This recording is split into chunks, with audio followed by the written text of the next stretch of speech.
예, 출범한 지 1년이 다 돼가는데 그 성적표는 초라하다 못해 부끄럽다는 평가까지 있습니다. 최근 공수처가 기자와 정치인 그리고 일반인까지 200명이 넘는 사람들의 통신 자료를 광범위하게 조회를 했습니다. 뉴스탑10에서도 공개를 합니다만 저도 그 통신 조회의 대상이었습니다. 뒤늦게 저도 좀 알게 됐는데요.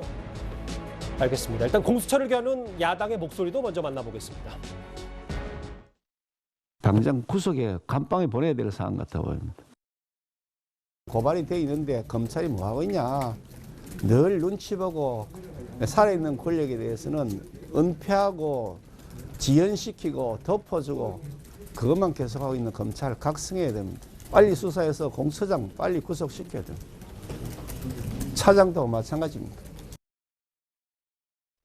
화면 숫자부터 좀 볼까요? 저를 포함해서 언론인 120여 명이 지금 통신조회 대상이 됐고 오늘 좀 주목하는 건요. 최병무 의원님. 오후 3시 기준으로 국민의힘이 한 105명 정도 되니까 절반 이상이 지금 그 공수처의 통신 대상, 조회 대상이 됐습니다. 잘 아시다시피 사실 공수처는 그 일반인들을 상대로 수사하는 곳이 아니거든요. 고위공직자, 검사, 판사, 뭐 경찰도 경무관급 이상 뭐 이렇게 다 제한이 돼 있습니다. 근데 지금 공수처의 설명은 자기네들이 수사하는 범위 내에서 그 사람과 누가 접촉했는지 뭐 이런 걸 알아보기 위해서 조회를 했다고 했는데 그렇게 생각하면 지금 저 숫자가 너무나 많은 거예요.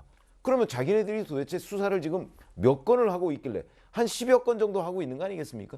근데 그 사람들이 전부 다 야당 정치인하고 그다음에 기자들하고 매일 뭐 통화를 하고 뭐 이런 건 아닐 거거든요. 그렇게 본다면 저 의도가 과연 뭐냐?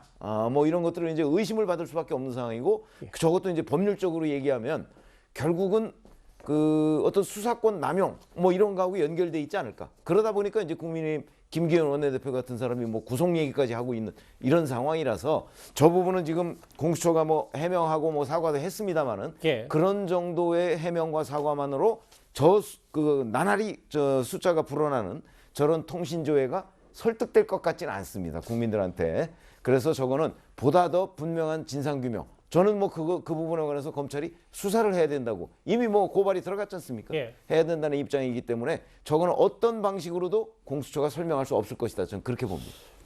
최 교수님이 신문방송학과 교수님이시잖아요. 네, 그렇죠. 여기 보면 일반인들도 좀 있어요. 뭐 앞서 좀 알려졌던 그리고 취재진 기자의 가족도 있고 일본 매체 기자의 2명도 통신 자료도 좀 들여다봤는데 공수처가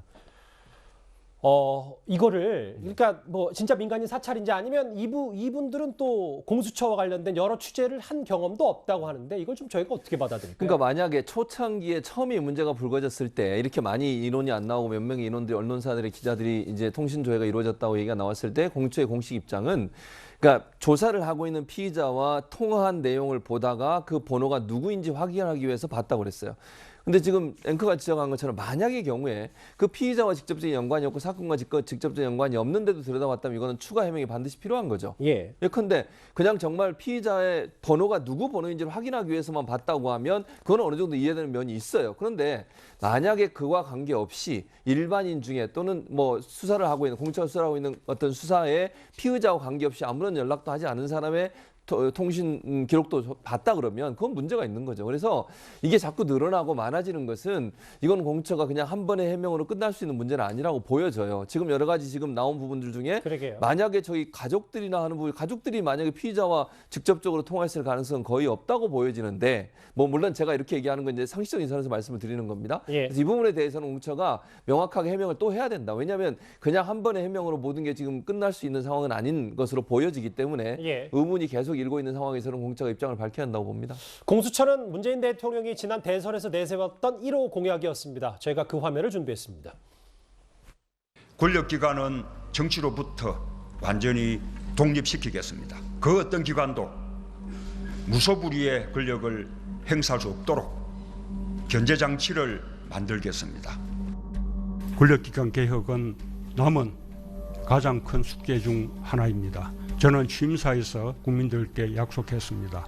드디어 완성할 수 있는 기회를 맞이했습니다. 한국 민주주의의 새로운 장이 열리는 역사적 시간입니다. 공수처가 출범하게 되길 희망합니다. 그래서 지금 앞서 김기현 원내대표도 뭐 공수처에 대한 엄정한 수사가 이뤄져야 박범계 장관도 기대가 충족되지 못하고 있다. 이렇게까지 얘기를 좀 했거든요.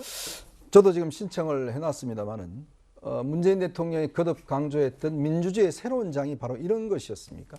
기자들을 무작위적으로 통신조회를 하고 또 그 관계없는 가족들까지도 통신조회하는 모습이 바로 문재인 정권이 이 공수처를 만든 이유였던가요? 이게 바로 어떤 새로운 무소불위의 권력을 견제하는 것이었던가요? 저는 처음에부터 공수처라는 조직을 저는 결사 반대를 했습니다. 왜 그러냐 하면 국가의 사정기구를 새로 만든다는 거죠. 더군다나 헌법적 기구도 아닙니다. 공수처는 헌법 어디에도 기구가 있지 않습니다. 검찰은 있죠.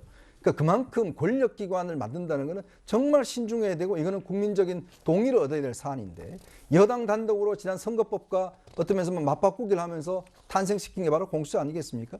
근데 지금 공수처가 지금까지 해온 1년 동안의 모습을 보시면 이제 한 명도 아직 기소한 적이 없습니다. 한 명도 구속한 적이 없어요. 근데 지금 보면 기자, 정치인들 무작위적으로 이렇게 다 통신조회를 하고 있습니다. 예. 더군다나 일부 같은 경우는 가족들까지 통신조회를 하고 있어요.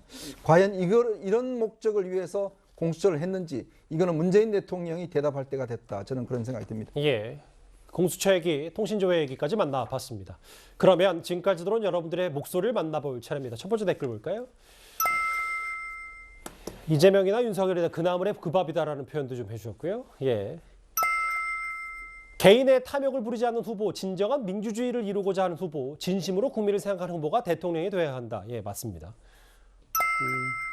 특검을 거부하는 자가 범인입니까? 토론을 거부하는 자가 범인입니까? 이렇게 좀 패러디까지 해주셨고요. 예. 윤석열 후보가 빛이 나야 되는데 이준석 대표 이슈가 되고 있으니 점점점 마지막 보겠습니다.